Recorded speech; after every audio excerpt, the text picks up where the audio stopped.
Good evening बच्चों। चलिए इलेक्ट्रोस्टैट में बच्चों हम एक सिंपल सा क्वेश्चन करते हैं, थोड़ा सा कंसेप्चुअल है। पहले तो हम क्वेश्चन पढ़ते हैं बच्चों। क्वेश्चन क्या कह रहा है? इन शॉन डायग्राम, ये डायग्राम में आपको देखना है और आपको बताना है। पहला question, resultant force on charge Q1 placed at center of the cell, direction of force by cell on plus Q1, direction of force by plus Q2 on Q1। Question समझिए, क्वेश्चन क्या कह रहा है? क्वेश्चन कह रहा है बच्चों, एक मेटालिक सेल है जिसकी रेडियस क्या है? Capital R. अच्छा, इसके सरफेस पे चार्ज कितना दिया गया है? तो प्लस Q। इसके सेंटर पे एक चार्ज रखा गया है प्लस स्मॉल Q1, और इस स्फीयर से के बाहर सेंटर से डिस्टेंस x पे एक चार्ज रखा गया है प्लस Q2। अब ऐसी स्थिति में आपको ये तीन पार्ट करने हैं। पहला पार्ट कह रहा है कि इस चार्ज पे टोटल फोर्स कितना लग रहा है बच्चों। अब दूसरा पार्ट कह रहा है कि इस सेल के द्वारा इसके ऊपर क्या फोर्स लग रहा है, और तीसरा पार्ट कह रहा है कि इस चार्ज के द्वारा इसके ऊपर क्या फोर्स लग रहा है। तो चलिए बच्चों इसको हम करते हैं।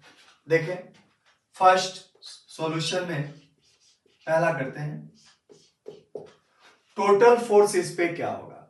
तो देखिए स्फेरिकल सेल के अंदर है, तो यहां पे इस सेल के द्वारा अगर देखा जाए तो इलेक्ट्रिक फील्ड क्या अप्लाई किया जाएगा? जीरो।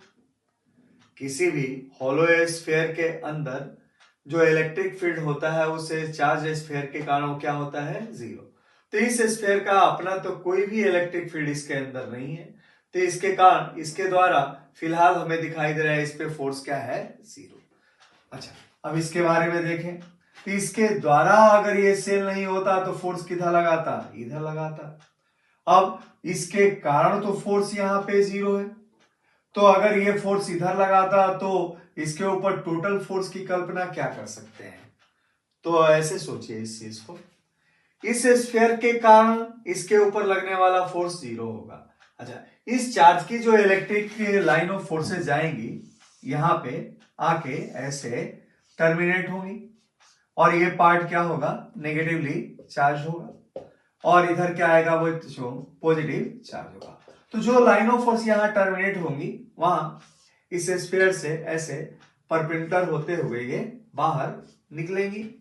तो जो भी लाइन ऑफ फोर्स ये चार्ज प्रोड्यूस करेगा उसकी एंट्री इस कैविटी वाले रीजन में नहीं होगी, अर्थात ये लाइन ऑफ फोर्स इसके अंदर नहीं जा सकते, तो जिसके कारण कह सकते हैं कि ये भी इसके ऊपर फोर्स नहीं लगाएगा। तो आइडियली अगर देखा जाए तो जो भी चार्ज इस सेल के अंदर रखा गया है वो एक तरह से इलेक्ट्रोस्टैटिक शेल्डिंग के अंदर है। इलेक्ट्रोस्टैटिक शेल्डिंग के अंदर है, इसका अर्थ ये हुआ कि ना तो ये इसके ऊपर फोर्स लगा पाएगा, ना ही बाहर रखे हुए कोई भी चार्ज इसके ऊपर फोर्स लगा पाएगा। तो वैसी स्थिति में इसके ऊपर टोटल फोर्स क्या होगा बच्चों? जीरो होगा। तो पहले पार्ट में आंसर होगा बच्चों, resultant force on Q1 equal to zero, और इसको हमने इलेक्ट्रोस्टैटिक शेल्डिंग से किया है। अच्छा, दूसरा, direction of force by cell on Q1। अच्छा, कल्पना कीजिए आप लोग बच्चों, दूसरे पार्ट का आंसर हम देख रहे हैं कि ये जो चार्ज है थोड़ा सा सेंटर से डिस्प्लेस्ड है।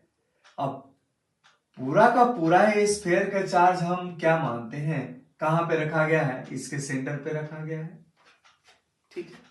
अच्छा, अब अगर पूरा का पूरा चार्ज इसके सेंटर पे है तो इसके द्वारा इस पे लगने वाला फोर्स क्या होगा? इधर होगा, और इसके द्वारा चूंकि ये पॉजिटिव है और ये भी पॉजिटिव है तो इसके द्वारा लगने वाला फोर्स क्या होगा?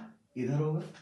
अब दोनों ही फोर्स की डायरेक्शन एक दूसरे के ऑपोजिट होंगी, एक दूसरे को क्या करेंगी? कैंसिल कर देंगी, जिसके कारण इसके ऊपर टोटल फोर्स क्या मिलेगा? जीरो। तो दूसरे पार्ट का आंसर हम इसी लॉजिक के ऊपर बच्चों निकाल सकते हैं।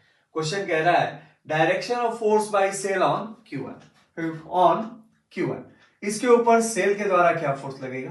तो देखिए, सेल अगर इसके ऊपर इस डायरेक्शन में फोर्स लगाए जो इसके द्वारा प्रोबेबल फोर्स को कंपनसेट कर ले तो ऐसे ही स्थिति में इस चार्ज के ऊपर लगने वाला टोटल फोर्स क्या होगा बच्चों? 0।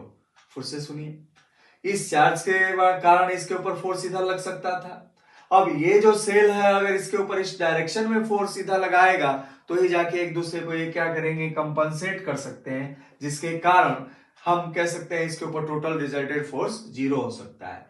तो टोटल रिजल्टेंट फोर्स को 0 बनाने के लिए ही मान के चलते हैं कि इसके द्वारा इसके ऊपर लगने वाला जो फोर्स होगा राइट डायरेक्शन में और इसके द्वारा इस पे लगने वाला फोर्स लेफ्ट डायरेक्शन में।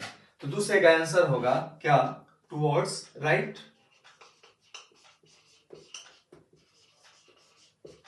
और तीसरे का आंसर क्या होगा? Towards left. अच्छा, दोनों ही क्वेश्चन एजम्पशंस के ऊपर बेस्ड है बच्चों। हमने एज्यूम किया है कि अगर ऐसा होता तो ऐसा होता। एक्चुअली में ये जो चार्ज है ना, ये इलेक्ट्रोस्टैटिक शेल्डिंग के ऊपर है। इसके ऊपर रिजल्टेंट में टोटल फोर्स क्या होगा? 0 होगा। और उसी रिजल्टेंट फोर्स को 0 बनाने के लिए ही हमने इमेजिनेशन किया है ये दो डायरेक्शन की, है ना बच्चों। तो चलिए इलेक्ट्रोस्टैट के ऊपर और आगे हम क्वेश्चन करते हैं बच्चों।